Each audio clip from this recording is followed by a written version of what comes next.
ভিতরে যায় বলছে, হে গিলাস বোঝ করে করে সব টেবিলে নিয়ে নিয়ে বসে আছি, কারি আধ গিলাস পান করা হয়েছে, কারি দু চুমুক দেওয়া হয়েছে, আর কেউ আর এক গিলাস নেওয়ার নেশাতে দাঁড়িয়ে আছিস, আমার হাত থেকে নিবি আর পান করবি। এই যে দেখ বাইরে আওয়াজ পড়ে গেছে নেশা হারাম, মদ হারাম। হারামের আওয়াজ শোনা মাত্রই হযরত উমর প্রথম বের হলেন ঘর থেকে, তারপরে আয়াতটা শুনলেন। শোনার পর তিনি সাথে সাথে উপর দিকে আওয়াজ তুলে বললেন, আল্লাহ ইনতাহাইনা ইয়া রাব্বি ইনতাহাইনা, আল্লাহ তুমি যখন নিশাকে হারাম করে দিলে তখন আমরা নিশাকে হারাম করে দিলাম, আর জীবনে নিশাতে মুখ লাগাতে যাব না।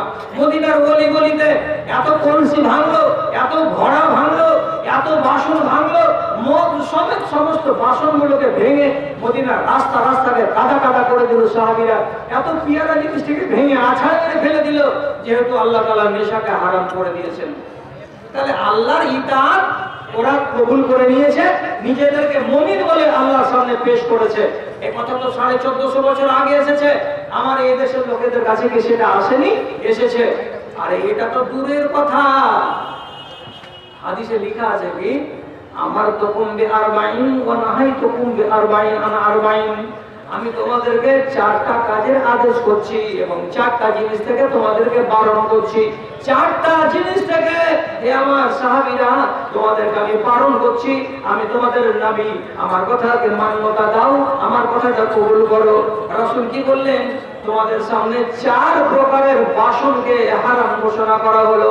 এক হলো বাসন আলকাতরা লাগানো, এক হলো বাসন কালো পাথরকে পুড়ে পুড়ে বানানো, আর এক হলো বাসন খেজুরের গোড়াটাকে, খেজুর গাছের গোড়াটাকে পুড়ে পুড়ে পুড়ে করে নাদের মতো করে বানানো একটা বাসন।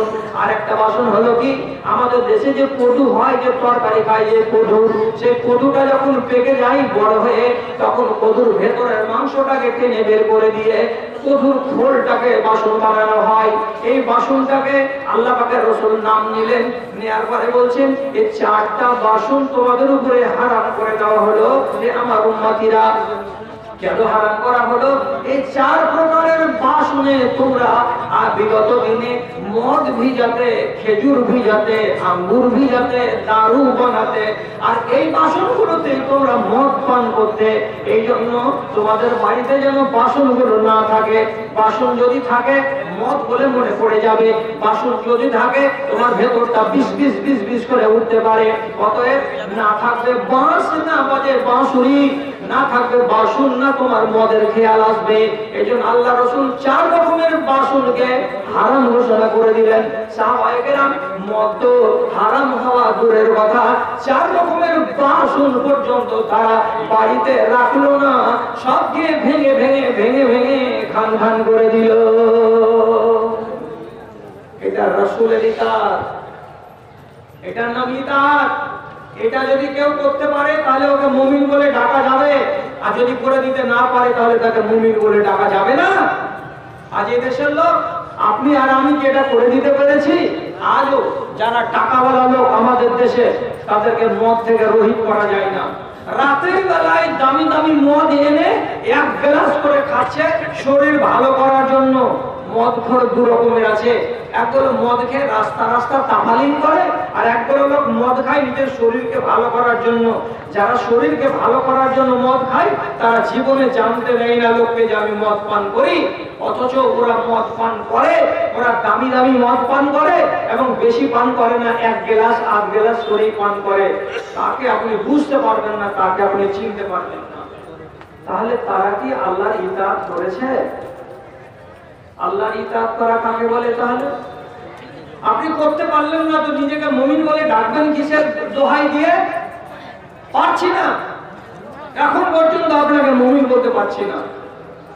সুদের ব্যবসা করে কতজন লোক আমাদের দেশে, বিভিন্ন ভাবে টাকা মানুষকে দেয়, টাকার সুদ নেই। জমি বন্ধক দেয় আর বন্ধক নেই, আর বন্ধক নেওয়া জমিকে চাষ করে আর মজা করে করে খায়, মজা করে করে খায়। কত রকমের সুদের সঙ্গে আমাদের এই জাত জড়িয়ে আছে। আপনি চেনেন? আল্লাহর বিধান জানেন যে মদ, নেশা, সুদ সম্বন্ধে আল্লাহ রাব্বুল আলামিন কি বিধান দিয়েছেন? আমি এগুলো ওয়াজ করব না, আপনাকে উদাহরণ দেওয়ার জন্য বলছি। রাসূল করিম সাল্লাল্লাহু আলাইহি সাল্লাম বলেছেন যারা নেশা পান করে তাদের সম্বন্ধে একটা কড়া হাদিস আর যারা সুদ খায় তাদের সম্বন্ধে একটা কড়া হাদিস, যদি আপনি হাদিসটা শুনেন তো চুলকানি লেগে যাবে। যদি আসলে ইমানের পুঁজি পাট্টা কিছু থাকে আপনার কাছে, আপনার জীবনটাই এত গুলিবিলি হবে যে মনে হবে যে সালা মুলবিটাকে ধরতে আগে দুগুতান দিয়ে আগে এই খুঁজে পেলে গেলে কথা। এমনি নয়, কঠিন সাংঘাতিক কথা নবীজি বলেছেন, ভালো করে বুঝুন।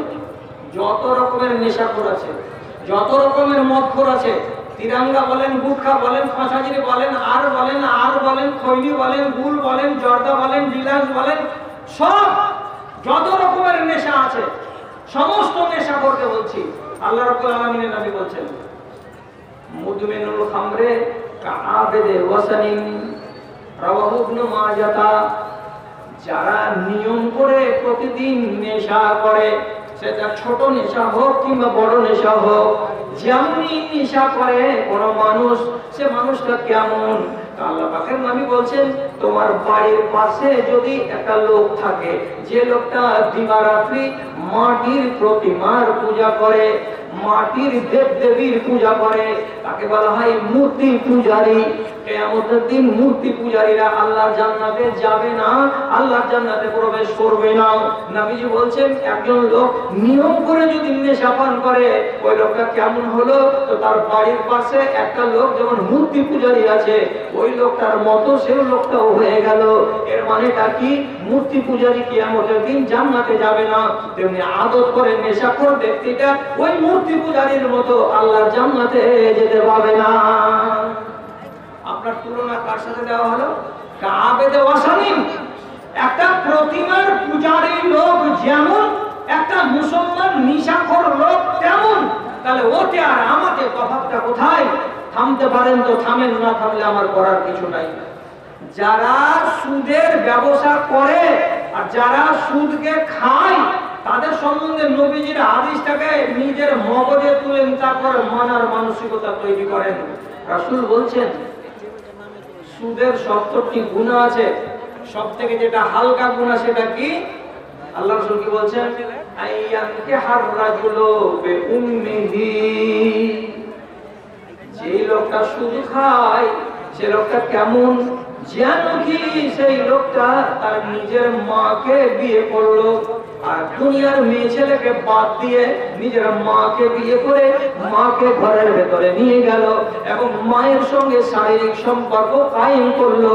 তাহলে যেই ব্যক্তিটা মা চেনে না, যে ব্যক্তিটা নিজের মাকে কি করে? নিজের হাওয়াসের শিকার বানিয়ে দেয়, নিজের খাহেসাতের জন্য তাকে চয়ন করে নেয়, আর মায়ের সঙ্গে যে শারীরিক সম্পর্ক কায়েম করে, আপনি বলেন তো পৃথিবীতে এর মতো আর নোংরা মানুষ কে হতে পারে, আর জঘন্য মানুষ কে হতে পারে, আর নিন্দনীয় মানুষ দুনিয়াতে কে হতে পারে? যে লোকটা দুনিয়ার বেটি ছেলেকে বাদ দিয়ে নিজের মাকে বিবি বানাতে গেল। রাসূল বললেন, যেন কি নিজের মাকে বিয়ে করে তাকে ঘরে নিয়ে গেল শারীরিক সম্পর্ক কায়েম করার জন্য। এটা হলো যারা সুদখোরি করে তাদের 70টি গুনাহ সবচাইতে নিচু মানের গুনাহ। তারপরেও আমাদের দেশে এগুলো ব্যবসা চলছে, টাকা দিয়ে টাকার সুদ নেওয়া, আর জিনিসকে এত টাকা দিলাম এর বিনিময়ে এতটি জিনিস নিব, এগুলো ব্যবসা করা আজও বন্ধ হয় না। তাহলে কেমন করে আপনাকে ডাকবো যে আপনি মুমিনের দলের নাম লেখাতে পেরেছেন? মুমিন কাকে বলে? আল্লাহর যেটা বিধান তার সামনে মাথাকে একদম নুইয়ে দাও, নিচু করে দাও। হ্যাঁ, এটা আল্লাহর কথা, আমি আর হটবো না এখান থেকে। এটা আল্লাহর নবীর কথা, এক চুল আমি হটবো না এখান থেকে। এইরকম মন মানসিকতা তৈরি করেন, তাহলে আপনাকে মুমিন বলা যাবে। জানেন, ইরান দেশের রাজাকে বলা হয় কিসরা। ইরান দেশের রাজাকে বলা হয় কিসরা। রাসূল 8ম হিজরিতে চিঠি লিখেছিলেন অনেক রাজাকে, তার ভেতরে ইরান দেশের রাজাকেও একখানা চিঠি লিখেছিলেন। চিঠিখানা দিলেন কার হাতে তুলে? দেহিয়া কালবির হাতে তুলে দিয়ে বললেন, এই চিঠিখানাকে নিয়ে গিয়ে বাহরাইন প্রদেশের গভর্নরের কাছে যাও এবং গভর্নরের মারফতে ইরান দেশে গিয়ে ইরানের রাজার সামনে গিয়ে পেশ করো। তাতে কি লিখেছিলেন নবীজি? শুধু এই কথাটা লিখেছিলেন যে মিন মুহাম্মদ রাসূলুল্লাহ, তারপরে লিখেছিলেন এলা আজিমে কিসরা, কিসরার সম্রাটের কাছে প্রেরিত হলো বলে তিনি লিখলেন তুমি ঈমান আনো তাহলে সহি সালামতে থাকবে, আর ঈমান যদি না আনো তো যত অগ্নি পূজক আছে তোমাদের দেশে সবারই গুনাহ নিয়ে তোমাকে কবরে যেতে হবে, মরতে হবে। দিয়ে শেষ করলেন। চিঠিখানা নিয়ে গেল। এবার কে নিয়ে গেল? তো দেহিয়া কালবি নিয়ে গেল। রাজপ্রাসাদকে সাজানো হলো ফুল দিয়ে, কালিন দিয়ে, মখমল দিয়ে। কেন সাজানো হলো?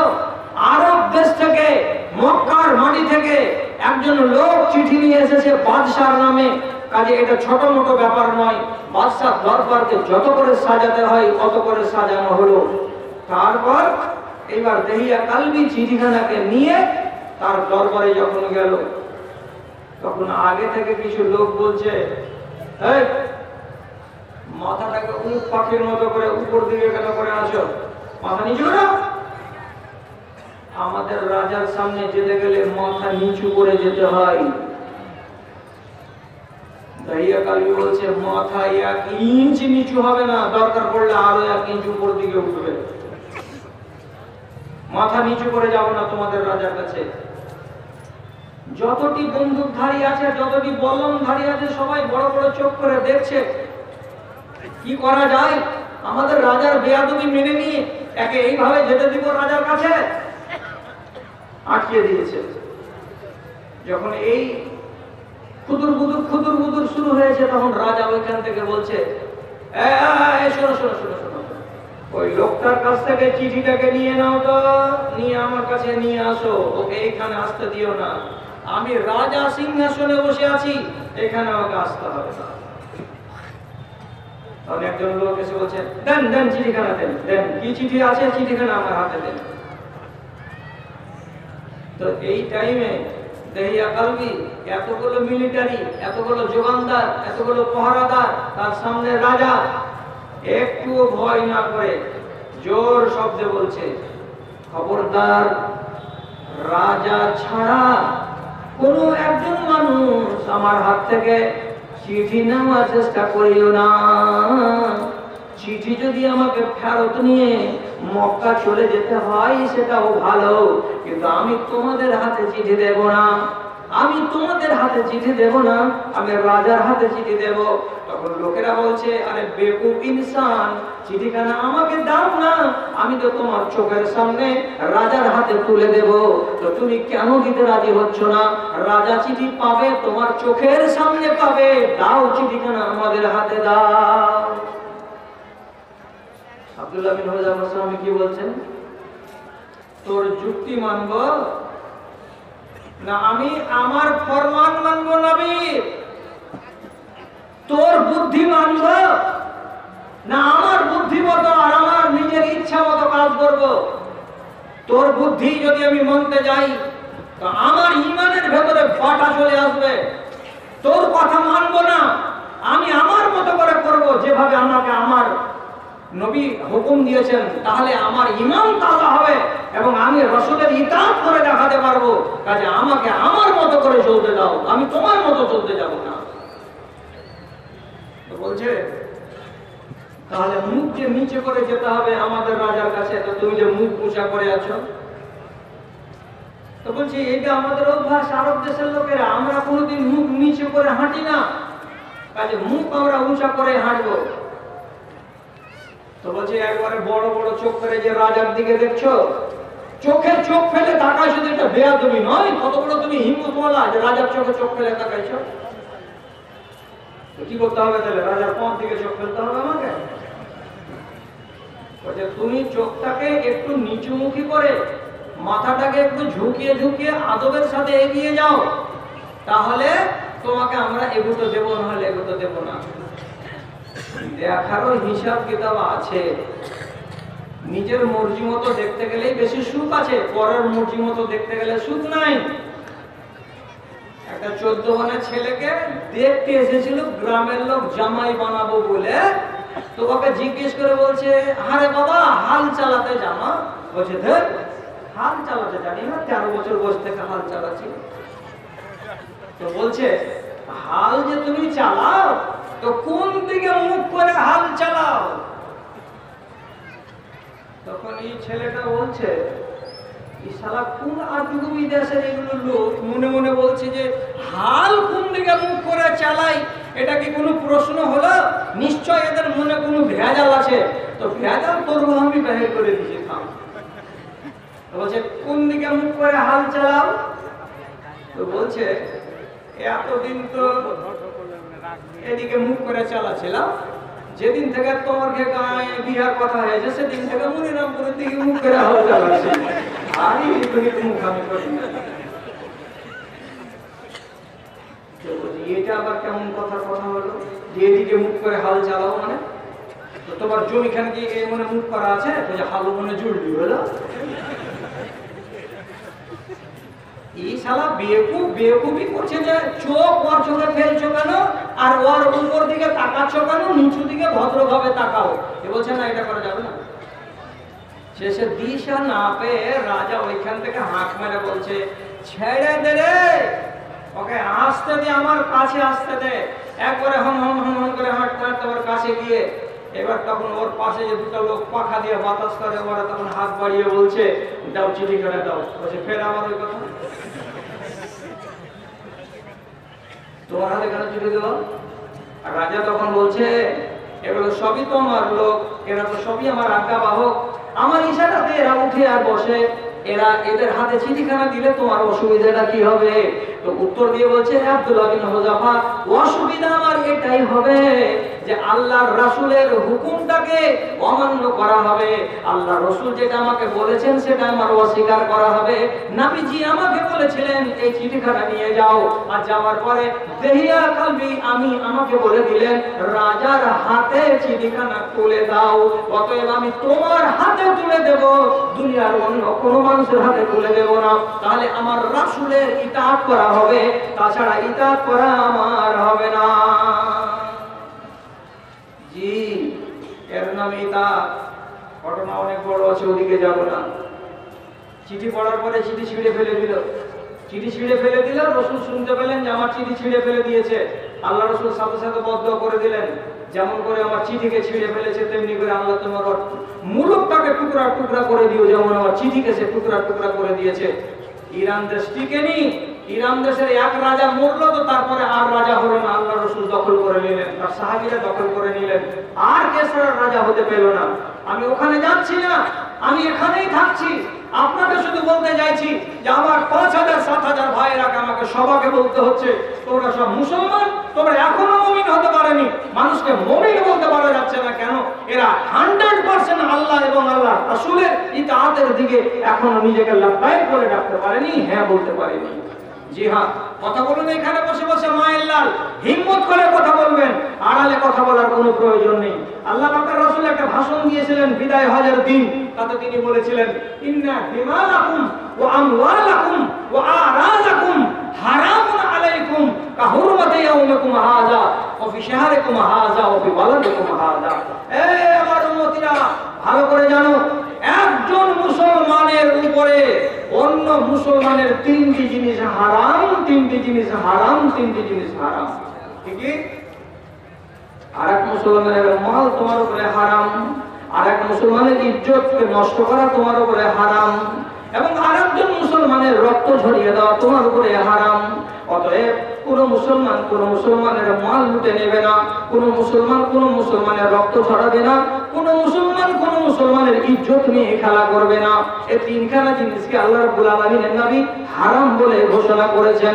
কোন মুসলমানের ইচ্ছার বিরুদ্ধে, তার ইচ্ছার এগেইনস্টে আপনি তার মাল যদি নিয়ে নেন, তাহলে এই মালটা নেওয়া হারাম হবে।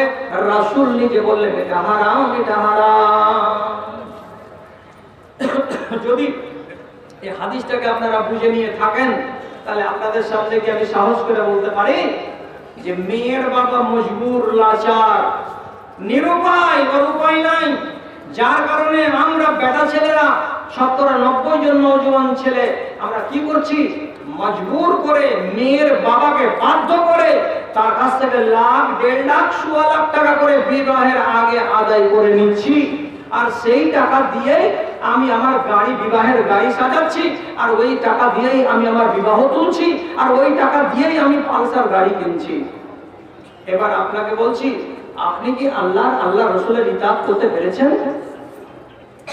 রসুল বললেন যেখানে মানা এটা হারাম মাল, তাহলে আপনাকে এই দেশের অন্তত পাকুড় এলাকার কোন আলেমটা বলেছিল, আর কোন আলেমের কাছ থেকে আপনি পাওয়ার পেলেন যে এইভাবে শ্বশুরের কাছ থেকে বিবাহের আগে লাখ, 1.5 লাখ টাকা আপনি নিয়ে নিলেন, আর হালাল মনে করে হাসতে হাসতে পকেটে ভরেছেন, আর বহাল তবিয়তে জুমার নামাজ পড়ছেন, বহাল তবিয়তে আপনি জালসা শুনে বেড়াচ্ছেন, আর নিজের নাম রেখেছেন কি রমজান আলী। আপনার মতো আর নেককার কেউ নেই। তাহলে নিজেকে হিসাব করে দেখেছেন যে এখনো আমি কি ইমানদার হতে পেরেছি?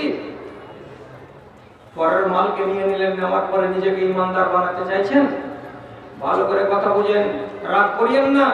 মতলব যদি আমি ভুল বলি তাহলে আপনি আমাকে বুঝিয়ে দেবেন, আপনি আমার বড় ভাই হবেন, আমি আপনার ছোট ভাই হব, ঝগড়াঝাটি আপনার আর আমার ভেতরে কিছু হবে না।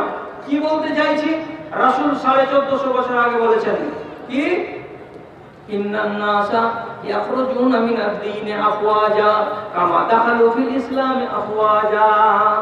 ওরে আমার উম্মতিরা শুনো, আমি যখন মরার টাইমে পৌঁছে গেলাম, মানে আমার বয়স যখন 60 পার হয়ে গেল, 61 হলো, 62 হলো, 63 হলো, তখন ইসলাম দুনিয়াতে এত বাড়লো যে মুসলমানেরা, সে দেশের লোকেরা ঝাঁকে ঝাঁকে ঝাঁকে ঝাঁকে মুসলমান হতে লাগলো। দিনে হাজার হাজার হাজার হাজার লোক মুসলমান হয়ে যায়। তখন আর আমাকে তেল দিয়ে বেড়াতে হয় না, ওয়াজ করে বেড়াতে হয় না, তাবলীগ করে বেড়াতে হয়নি। মুসলমান নিজের মনে মনেই তারা হয়ে গেছে। হাজার হাজার মানুষ দিনে ইসলাম কবুল করেছে। আর একটা কথা জেনে রাখো, এমন একটা সময় চলে আসছে, এমন একটা সময় তোমাদের সামনে চলে আসবে, যেমন লোকেরা ঝাঁকে ঝাঁকে ইসলামে প্রবেশ করেছিল, সেই রকমই এক যুগের লোকেরা ঝাঁকে ঝাঁকে দলে দলে ইসলাম থেকে বেরিয়ে যাবে, ইসলাম থেকে খারিজ হয়ে যাবে। তোমরা টের পাবে না, তোমরা বুঝতে পারবে না যে ছেলেটা কি বারের দিন ইসলাম থেকে খারিজ হয়ে গেছে, বুঝতে পারবে না। হ্যাঁ, এখনো সময় আসবে যে হাজার হাজার মানুষ ইসলাম থেকে বেরিয়ে যাবে, কিন্তু আপনি বুঝতে পারবো না যে হ্যাঁ কোনটা ছেলে বের হলো, কোনটা ছেলে বের হলো না, কোনটা ছেলেকে ইসলাম থেকে খারেজ বলবো আর কোনটা ছেলেকে খারেজ বলবো না। পারবেন বলতে? নবীর হাদিসের দিকে যদি তাকান তাহলে আপনি অবশ্যই বলতে পারবেন। আমি একটা মিসাল দিয়ে বলছি, যে লোকটা বহাল তবিয়াতে এতগুলো ওয়াজ শোনার পরে, এতগুলো জালসা শোনার পরে এখনো নেশা ছাড়তে পারেনি, ওই হালাতে যদি মরে যায়, তাহলে আপনি বলুন এই ছেলেটা মরার পরে কি আল্লাহর জান্নাতের ভাগীদার হবে? হবে না। তাহলে ছেলেটা কাফের হয়ে যায়নি? কতটি লোক নেবেন? চলুন আর একটা বলছি, মা বাবার সঙ্গে সিলারহমি করে না, সম্পর্ক নাই, বাপকে তাহই বলে চেনে আর মাকে খালা বলে চেনে, অথবা মাহই বলে জানে, মাকে মা বলে চেনে না, এমনই সম্পর্ক খারাপ। আর একই আঙিনাতে একই জায়গাতে বাস করে। যদি এইরকম ছেলেটা এই হালাতে মরে যায়, এই হালাতে আল্লাহ তাকে মরণ দিয়ে দেয়, তাহলে সেই ছেলেটা জান্নাতি নয়, জান্নাতি নয়। তাহলে এই ছেলেটা আপনি বলুন ঈমানের হালাতে আছে না ঈমান থেকে বেরিয়ে গেছে? আপনি জানেন না যে ঈমান থেকে কেমন হয়ে বেরিয়ে যায়? আপনাকে বলছি, আল্লাহ পাকের রাসূল বলেছেন, মান তারাকা সালাসু জুমাআতিন তাহাওয়ানান, কোন লোক যদি পর পর 3টা জুমাকে হজম করে দেয়, না পড়ে বিনা ওজরে, বিনা কারণে, বাড়িতে বসে থেকে, বাজারে বসে থেকে, কাজে চলে গিয়ে পর 3 জুমাকে নষ্ট করে দিয়েছে, সেই লোকটা তার অন্তরে 7 ব্যাটারির লাইট জ্বালিয়ে ঈমান খুঁজে পাওয়া যাবে না, তার ভেতরে ঈমান নাই। তাহলে আপনি বলুন, ঝাঁকে ঝাঁকে আমাদের দেশ থেকে কত যে মুসলমানের বাচ্চা বেঈমান হয়ে গেছে, আপনি দেখতে পাচ্ছেন না? আপনি টের পাচ্ছেন না? রাসূলের আদেশের উপরে এবং আল্লাহর আদেশের উপরে কতটা অটল থাকতে হয়। চোখের সামনে যদি একটা অন্যায় হয় আপনাকে রুখে দাঁড়াতে হবে, চোখের সামনে একটা যদি মন্দ হয় আপনাকে গর্জে উঠতে হবে। আপনার এটা হলো ঈমানের তাগিদ, ঈমানের জজবা এটা। কিন্তু কই পাচ্ছি 4টা 5টা বেটি ছেলে এক জায়গাতে রাসূলের কাছে জমা হয়েছে। রাসূল বলছেন তোমরা ঈমান আনবে? বলে হ্যাঁ ঈমান আনবো আমরা। তো আল্লাহ পাকের রাসূল ওদেরকে বলছেন ঈমান যদি আনো তাহলে আমার সাথে চারটা কথা বলতে হবে, আমি বলবো তখন তোমরা আমার সাথে সাথে তার জবাব দিবে। চারটাই কিন্তু অচেনা মেয়ে ছেলে, চারটাই। এবার একটা চারজন ছজন মেয়ে ছেলে আগা দিকে বসে আছে, রাসূল বলেন চার কথাতে তোমাদেরকে আমার সাথে উত্তর আনতে হবে। নাম্বার ওয়ান, এক নম্বর, তোমরা আরবের বেটি ছেলে, যদি মেয়ে ছেলে জন্ম হতো জিন্দাই তোমরা টুটি চিপে বেটি ছেলেকে মেরে ফেলে দিয়েছো, এর আগে কথা দাও আমরা আর জীবনে কোনোদিন এর পর থেকে কোনো বাচ্চাকে টুটি চিপে মেরে ফেলবো না। বলো, সব মেয়ে ছেলে একসাথে বলছে আমরা আজ থেকে আর কোনো বাচ্চাকে কতল করব না। তারপর রাসূল বলছেন আজ থেকে তোমরা কথা দাও আমাকে, তোমরা জীবনে কোনোদিন চুরি করবে না। তারা একসঙ্গে জবাব দিয়ে বলছে আমরা এরপর থেকে জীবনে কোনোদিন চুরি করব না। তারপরে রাসূল বলছেন এরপরে তোমরা আমাকে কথা দাও তোমরা কোনোদিন কোনো মেয়ে ছেলেকে কিংবা কোনো বেটা ছেলেকে মিথ্যা অপবাদ দেবে না, মিথ্যা ইলজাম কাউকে দেবে না। সবটি মেয়ে ছেলে একসঙ্গে বলছে কথা দিলাম আমরা আপনার সাথে এটা অঙ্গীকার করে নিলাম আমরা জীবনে কোনোদিন কোনো লোককে অপবাদ দেব না, কোনো মেয়ে ছেলেকে ইলজাম লাগাবো না। চার নম্বরে রাসূল বলছেন বলো সব একসঙ্গে আওয়াজ করে বলো তোমাদের দেশে নিয়ম ছিল কি যে মানুষ যদি বাড়িতে কাউরি মারা যায় তো তোমরা ওই লোকটার নাম ধরে ধরে কাঁদতে, ওই লোকটার নাম ধরে ধরে তোমরা কান্না করতে, আর তোমরা কান্নার কালে মাথাকে খুলে দিয়ে চুলগুলোকে ঝুঁকিয়ে ঝুঁকিয়ে তোমরা আগে আর পিছে করতে, আর তোমরা কাঁদতে, আর তোমরা গালগুলোকে নুচে নুচে নিতে, তোমরা বুকের জামাগুলোকে ছিঁড়ে ছিঁড়ে ফেলে দিতে, এইরকম করে তোমরা কান্না করতে। কথা দাও এরপর থেকে আমরা জীবনে কোনোদিন হাউ মাউ করে কাঁদবো না, মেয়ে ছেলে মরা মানুষটার নাম নিয়ে আমরা কাঁদবো না, চুলগুলোকে ছিঁড়বো না, বুকের জামা কাপড়কে ছিঁড়ে আমরা ফেলবো না। এই কথার উপর তোমাদের অঙ্গীকার করতে হবে। সব মেয়ে ছেলে অঙ্গীকার করতে গেল, কিন্তু একটা বেটি ছেলে হঠাৎ করে বলছে এইটাতে কিন্তু আমি অঙ্গীকার করতে পারবো না। সবারই করা হয়ে গেল, একটা বেটি ছেলে বাদ। এই তুমি বুক ছিঁড়ে ছিঁড়ে কাঁদবে, কপাল গালকে মুছবে আর কাঁদবে, কাঁদবে না, এটার উপরে তুমি অঙ্গীকার করতে পারবে না। বুঝে না আমি এটার উপরে অঙ্গীকার করতে পারবো না। রাসূল বলছেন বাবা আমি হলাম আল্লাহর রাসূল, আমি যেটা তোমাদের হুকুম করব সেই হুকুমকে যদি তোমরা মান্যতা না দাও তাহলে তোমাদের ইতাআত সম্পূর্ণ হবে না, আর ইতাআত যদি সম্পূর্ণ না হয় তাহলে তোমাকে পূর্ণ মুমিন বলা যাবে না। কাজে তিনটার উপরে তুমি বয়াত করবে আর একটার উপরে বয়াত করবে না, তাহলে তোমাকে আমি কি করে মুমিন বলে ডিক্লারেশন দেব, আর তুমি পাকা ঈমানদার হয়েছে তোমাকে ডিক্লারেশন দেব? তো বেচারি মেয়ে ছেলেটা খালি মুখ লুকাইছে, বলছে না আমার একটু অসুবিধা আছে। আরে বাবা এমন করে কাঁদবা না, এতে তোমার অসুবিধাটা কি আছে? তখন মেয়েটি কি জবাব দিতে জানেন? বলছে আল্লাহ পাকের রাসূল আমাদের দেশে নিয়ম ছিল কি কোন মানুষের বাড়িতে যদি তার মা কিংবা তার বাপ কিংবা তার বোন কেউ মারা যায় একাই কাঁদতে গেলে কাঁদা হবে না, তার জন্য টোলা থেকে উত্তর পাড়া থেকে দুটা দক্ষিণ পাড়া থেকে চারটা বেটি ছেলেকে ডেকে আনা হতো, ধার করে টাকা দিয়ে পয়সা দিয়ে খাবার দিয়ে মেয়ে ছেলেগুলোকে আনা হতো।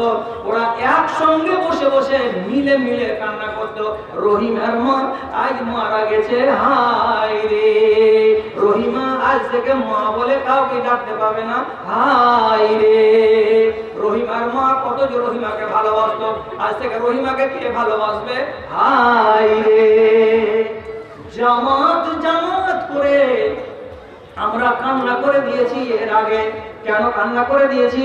আজ আমার মা মরলো, তো এরা চারজন আমার মায়ের কান্নাতে শরীক হয়ে আমাকে কেঁদে দিয়ে গেল।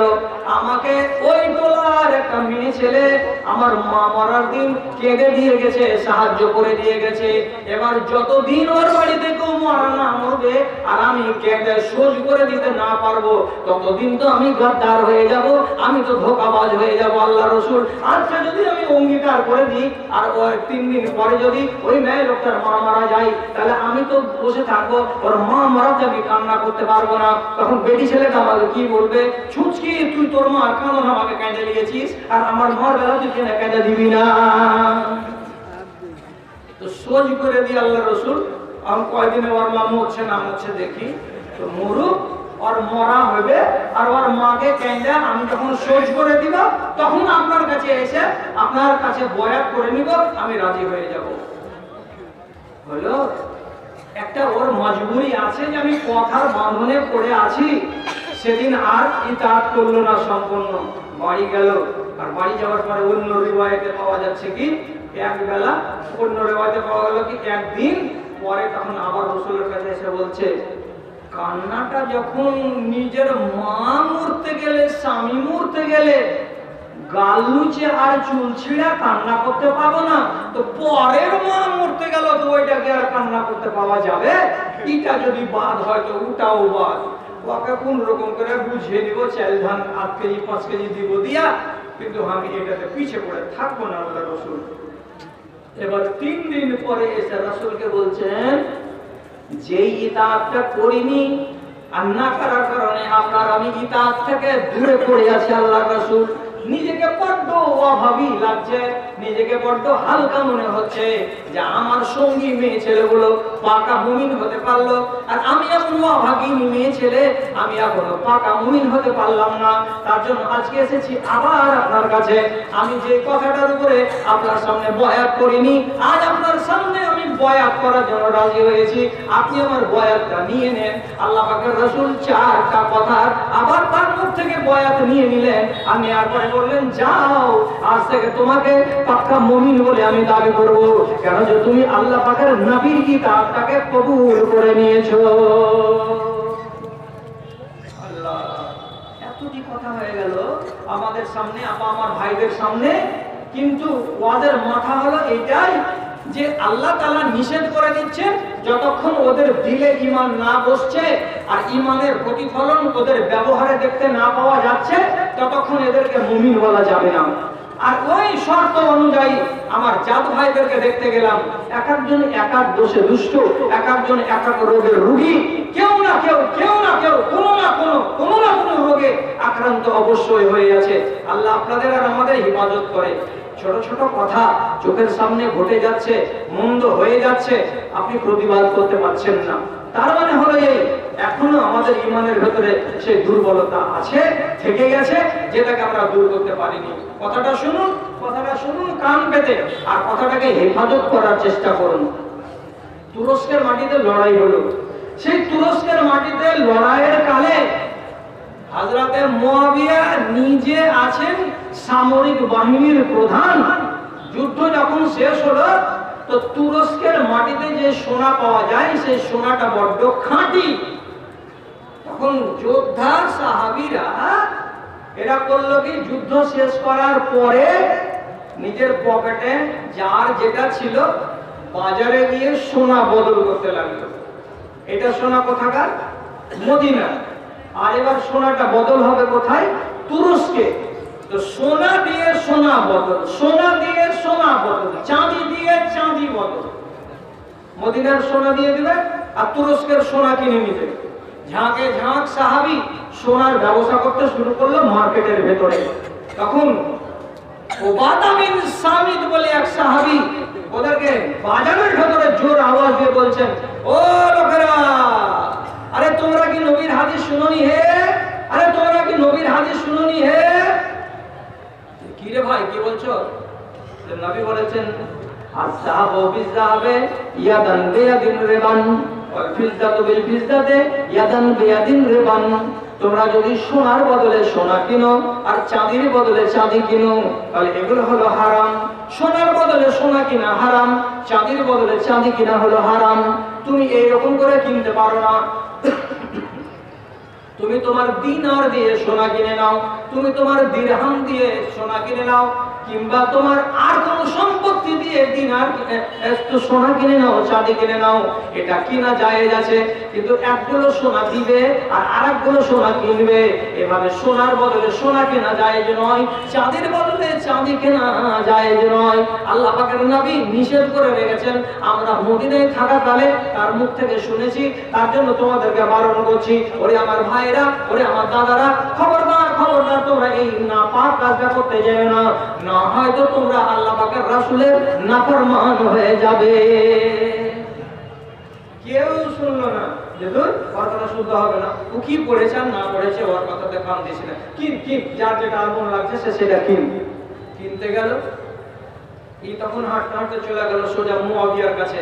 আর মুয়াবিয়ার কাছে বলছে, এ ভাই মুয়াবিয়া, তুমি হলে সেনাপতি, তুমি হলে সবারই মালিক, তোমাকে আমি বলছি তুমি যুদ্ধের ময়দানে এখানে আওয়াজ দাও, জোর করে লোকেদেরকে বলো তোমরা সোনার বদলে সোনা কিনিও না, তোমরা চাঁদির বদলে চাঁদি কিনিও না।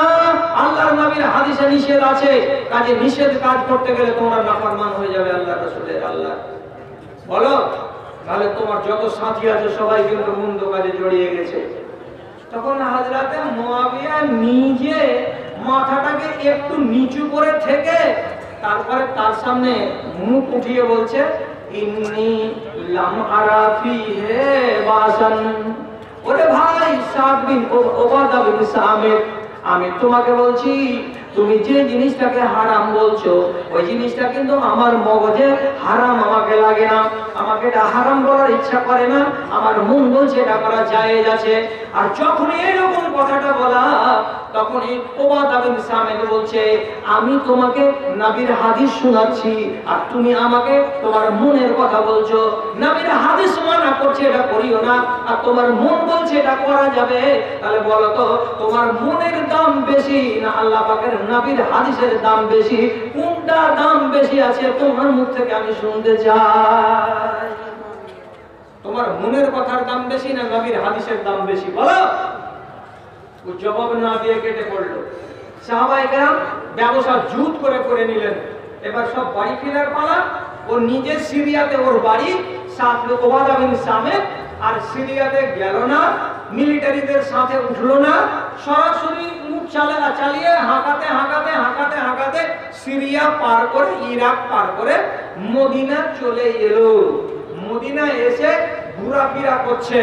তখন হযরত উমর ওকে ডেকে বলছেন, এই ওবাদা, দুনিয়ার লোক যুদ্ধের ময়দান থেকে বাড়ি এলো নিজের বাল বাচ্চার সঙ্গে মিলিত হওয়ার জন্য, নিজের বিবি ছেলে মেয়েদের সঙ্গে মিলিত হওয়ার জন্য, আর তুমি তোমার বাড়ি ঘরকে ফেলে দিয়ে 1 মাসের যুদ্ধের শেষে বাড়ি না গিয়ে তুমি মদিনা চলে এলে কিসের জন্য? তোমার বাড়িওয়ালি তোমার ঘাটা দেখে না? তোমার ছেলে দিলে তোমার ঘাটা দেখে না? তোমার বাড়িওয়ালি কি বলবে? দুনিয়ার লোক এলো আর আমার স্বামী এলো না, কারণ আমার স্বামী মারা গেছে, তুমি বাড়ি কেন গেল না? এখানে কিসের জন্য আসলে? তো আদবের সাথে ওবাদা বিন সামিত হযরত উমর কি বলছেন, হে খলিফাতুল মুসলিমিন, একটা কথা আমি বলেছি আমার মুখ দিয়ে, সেই কথাটাকে রাখবার জন্য এখানে এসেছি। কি বলেছো? বলছে, আমি মুয়াবিয়াকে বললাম তুমি মিলিটারিদের সেনাপতি, তুমি এদেরকে নিষেধ করে দাও, তোমার কথাটা এরা মানবে, সোনার বদলে সোনা কিনা হারাম, চাঁদির বদলে চাঁদি কিনা হারাম, এটা আল্লাহর রাসূল নিষেধ করেছেন। অতএব তুমি নিষেধ করো, আর যদি না করো তাহলে এই সাহাবীরা থামবে না। কিন্তু ওই মুয়াবিয়া আমার কথা শুনলো না, পাল্টা বলল কি, আমার মন বলছে এটা হারাম নয়, এটা জায়েজ। আমি সেই দিন রাগের জ্বালাতে বলেছি কি, ইন্নী লাম উসাকিনুকা ফি বালাদিন তাসকুনু আনতা। ওরে মুয়াবিয়া, তোমার মতো লোকটা যেই শহরে থাকবে, যেই গ্রামে বাস করবে, আমার মতো উবাদা বিন সামিত তোমার সাথে ওই শহরে বাস করবে না, তোমার সাথে ওই গ্রামে থাকবে না। কেন থাকবো না তোমার সাথে? তুমি তোমার মন নিয়ে চলো, আর আমি আল্লাহর রাসূলের আইন নিয়ে চলি, আমি আল্লাহ রাসূলের ফরমান নিয়ে চলি, আর তুমি তোমার মন নিয়ে চলো। তোমার মনের দাম নাই আমার কাছে, আমার কাছে দাম আছে আল্লাহ রাসূলের কথার।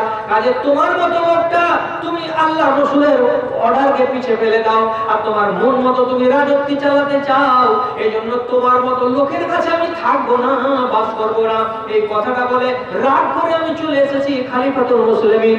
আমি মুয়াবিয়া যে শহরে আছে ওই শহরে দ্বিতীয়বার আর ফিরে যাব না। আপনি ইমানটাকে আন্দাজ করে দেখুন তো, তোর শহরে ওই জায়গাতে থাকবো না যেই জায়গাতে তুমি থাকবে। কেন? যে তুমি রাসূলের আইনকে পাত্তা দাও না। আমি তোমার সাথেই থাকবো না। কোথায় যাব?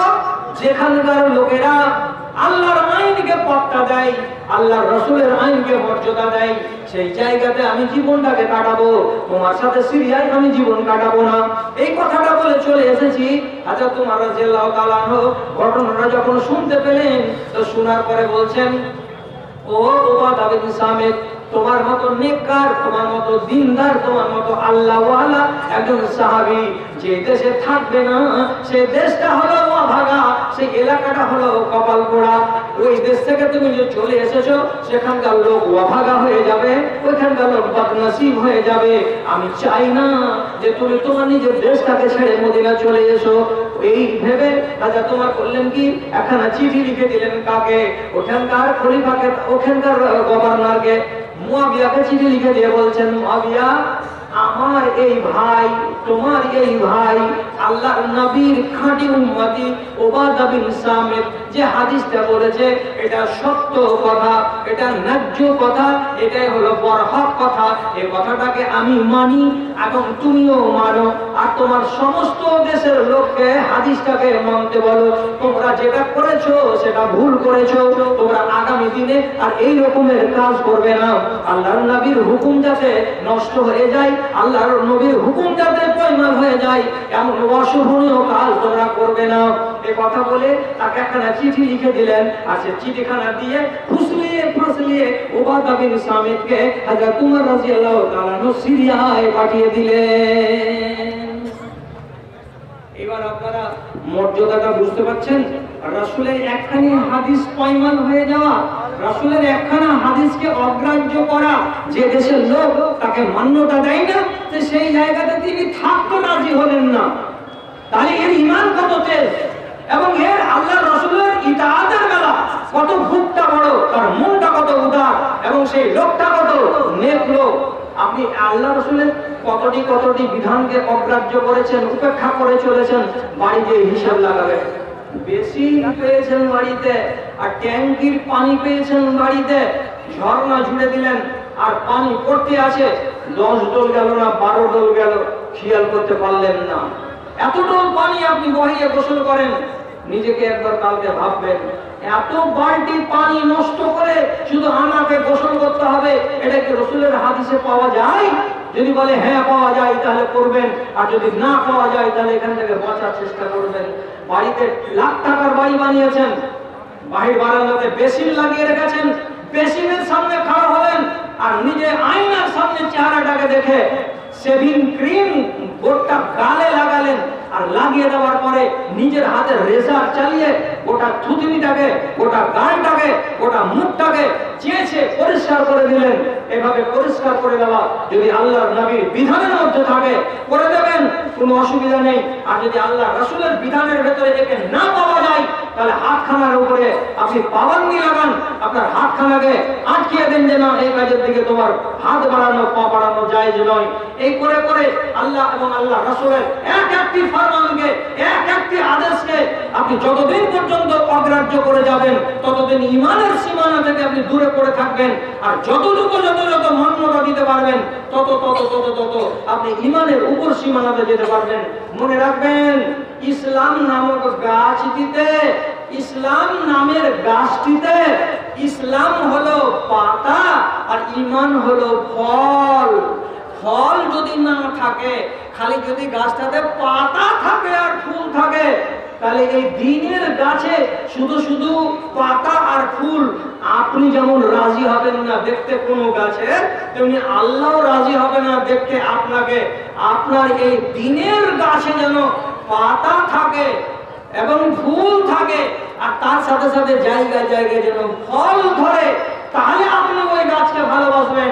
তেমনি আল্লাহ রাব্বুল আলামিন চাইছেন আল্লাহ এই দ্বীনের গাছে ইসলাম নামের পাতাগুলো থাক, ইসলাম নামের ফুলগুলো থাক, আর তার সাথে সাথে ঈমান নামের ফলগুলো ধরে ধরে ধরে ধরে থাক। তাহলে সেই গাছটার দাম আছে, তাহলে আপনার দাম আছে। আপনাকে আল্লাহ রাব্বুল আলামিন মুসলমানের সীমানাতে না রেখে আপনাকে মুমিনের সীমানায় যেন নিয়ে যায়। একটা বাড়ির উপর তলাতে যেতে গেলে আপনাকে কমপক্ষে 12 থেকে 14টা সিঁড়িতে পা দিয়ে উপরে উঠতে হবে। 12 থেকে 14টা। পহিলা নম্বর সিঁড়িটা হলো ইসলাম। পা দিলেন, ছাদে যাওয়ার ব্যবস্থা। এবারে যতটি সিঁড়িতে পা দিবেন ততটি উপর দিকে আপনি যাবেন। 12টা সিঁড়িতে পা দেওয়া হলে ছাদের উপরে যাওয়া যাবে, আর যতক্ষণ পর্যন্ত 12টা সিঁড়িতে পা দেওয়া না যাবে ততক্ষণ পর্যন্ত উপরে যাওয়া যাবে না। সব লাস্টের ধাপটা, সব লাস্টের সিঁড়িটা, এটাই হলো ঈমান। ওইখানে পৌঁছাতে গেলে আপনাকে এই 12টা ধাপ অতিক্রম করে যেতে হবে, আর তা না হলে আপনি যেতে পারবেন না। 5টা ইসলাম, 6টা ঈমান, 11টা জিনিসকে নিজের সম্বল করে বাঁচার চেষ্টা করুন। দাদারা আমার, ভাইরা আমার, অনেক রাত হয়ে গেল, ঘড়িতে দেখতেই পাচ্ছি 12টা 20 মিনিট হয়ে গেছে। আর একজন বাঘা বক্তা আমাদের সামনে আসছেন, উনাকে আসতে বলা হয়ে গেছে। উনি যতক্ষণ এখানে না আসছেন ততক্ষণ 2-1টা মিনিট আপনাদের সামনে শুধু আবদার যে আমি তো পুরাতন পার্টি, আপনাদের অনেক লোকের আমার সাথে ভালোবাসা, যারা আমাকে ভালোবাসেন তাদেরকে ডাক দিচ্ছি, একটু আল্লাহর ওয়াস্তে এগিয়ে আসুন, একটু কয়েকটা মিনিটের জন্য হাতটাকে খুলুন, দয়া করে এগিয়ে আসুন। 500, 700, 1000, 2000 নিয়ে আমি আপনাকে ডাকছি, আপনাদের আমি ছোট ভাই ডাকছি। 22 গাড়ি হারিয়ে গেছে, এটা কি মোটরসাইকেল? 95 22 নম্বরের একটি গাড়ি, 95 22 নম্বরের একটি গাড়ি, শীষপোখরের লোকটার গাড়িটা, এই লোকটার গাড়িটাকে খুঁজে পাওয়া যাচ্ছে না। যদি এই গাড়ির নাম্বারের গাড়ি আপনারা কেউ দেখতে পান বা জানা থাকে তো দয়া করে একটু খোঁজ দিবেন। 95 62 এই গাড়িটার নাম্বার GH16C, GH16C 95 22। এই নম্বরের গাড়িটা কেউ যদি দেখতে পান তো দয়া করে একটু খবর দিবেন এইখানে। এবার আপনাদেরকে আমি দাওয়াত দিচ্ছি, আল্লাহর রাস্তায় একটু এগিয়ে আসুন। বেনামিতে এক ভাই আমার 500 টাকা দান করেছেন, এগিয়ে আসুন।